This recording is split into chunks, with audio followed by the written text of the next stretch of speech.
Pronto, pode começar. Bom, pessoal, a pedido da minha filha Juliana, né, eu vou contar uma história da faculdade, que eu sempre, quando estou entre amigos, eu gosto de contar, principalmente para os colegas dela. É porque na época da faculdade, eu tive um trauma terrível, eu tinha um medo, um pavor de um professor que eu tive, de uma matéria que não tinha nada a ver com geografia, porque eu sou professora de geografia. E a matéria era de matemática, em que as pessoas de engenharia e arquitetura faziam junto com as pessoas de geografia. Eles entendiam de matemática e a gente não entendia nada. E esse professor parecia que era um professor, sabe, que estava no campo de concentração. Ninguém podia dizer um i, ninguém podia olhar para baixo, e todo mundo ficou olhando para a cara do professor. Então, eu ficava numa tensão horrível, eu era caloura, novata, começando. E aí eu ficava meio nervosa, eu ficava toda dura, toda tensa. Aí esse professor, ele dava cada grito, falava alto com os alunos, qualquer barulhinho ele dava cada berro, e de supetão ele fazia aquele silêncio, um suspense para explicar um assunto. Ele fazia um suspense, né? Ele brigava até com o giz, você imagine o pavor que eu ficava.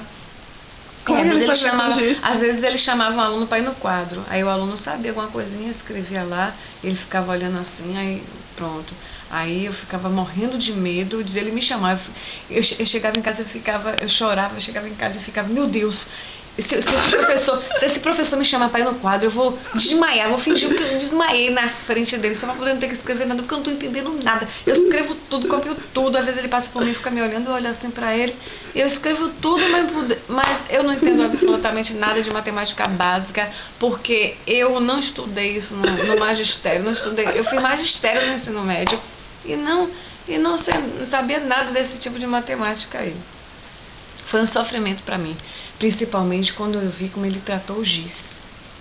Ele pegou um giz, aquele giz branco, né, que não é como o piloto agora, o giz branco antigamente do quadro negro. Ele pegou o giz para poder explicar a tridimensionalidade do espaço, né, aquela coisa toda.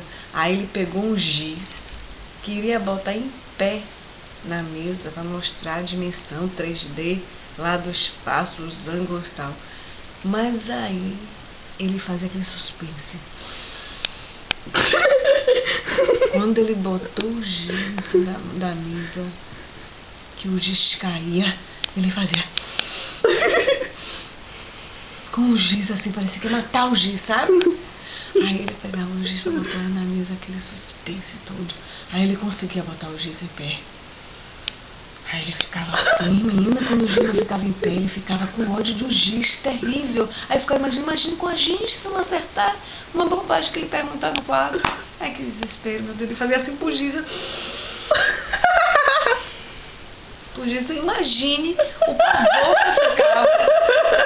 Então, se ele fazia isso com o giz, imagina o giz, como é que o giz ia adivinhar que chega a ficar em pé, meu Deus. Acho que ele tava com a geladeira dele mesmo, se ele não acertasse e botar o desespero, eu não entendia nada. Aí, um dia, a gente às vezes ficava com a cabeça pra baixo, assim, ele gritava assim, levante a cabeça! Com todo mundo assim, aí todo mundo podia baixar a cabeça. Ou então, ele via que algumas pessoas estavam meio dispersas conversando, ele parava e fazia assim, dava aquele tapa enorme na mesa, tentando derrubar a mesa, todo mundo tomava aquele susto assim. Meu Deus, eu não posso com isso. Aí eu chegava em casa premeditando, em vez de eu estudar, eu ficava pensando só como é que eu ia fazer caso ele me chamasse para ir naquele quadro. Eu não ia conseguir nem levantar da cadeira, o pavor que eu ficava daquele homem. Meu Deus, eu vou me levantar, eu não sei, ou eu vou correr da sala, sair correndo, ou vou desmaiar de mentirinha só para não ter que fazer nada naquele quadro. Mas graças a Deus ele nunca me chamou, ele sempre me olhava com muito carinho, e ele era muito bonito, o professor. É só isso que eu queria dizer. Muito obrigada pela atenção.